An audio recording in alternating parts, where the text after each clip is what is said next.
Comilla snake rescue centre থেকে সবাই আন্তরিক অভিনন্দন, শুভেচ্ছা। কালকে রাত্রে প্রায় অনেকক্ষণ, রাত্রে প্রায় 9টা 9:30টার দিকে আমার কাছে একটা ফোন হয়েছে যে এমনি এমনি বিজরা অনেক দূর বাক্সানি করে এটা একটা সাপ বাচ্চা পাওয়া গেছে। কিছু সাপের বাচ্চা তারা এই উদ্ধার করে মেরে ফেলছে, মেরে কুপে ফেলছে। তারপরে আমি বলছি যে সকালবেলা আসুন, ঠিক আছে ওকে। তো আমি আমার কথা মতো আমি আইসা এই বর্তমানে কি যে সাপের মায়েরা বাচ্চাগুলো রাখছে, কি সাপগুলো পাওয়া গেছে আর কি বাচ্চাগুলো মাছ আর কতগুলো পরিমাণ এই মাছে, আপনার একটু নিজে দেখুন, আমি সাপটি নিজে বলতেছি।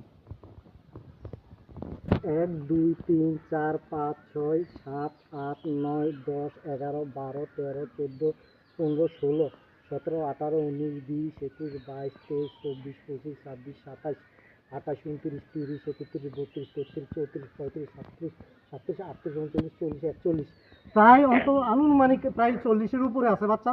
তো এরা এক জায়গাতে একটা ভাবে কুপছে, কারণে সবজি খুঁজে পাওয়া সম্ভব না। তবে এটা হচ্ছে চেকার কিলব্যাক, যার বাংলা নাম জলদোড়া, বৈজ্ঞানিক নাম হচ্ছে নেট্রিক্স পিক্স কাটার।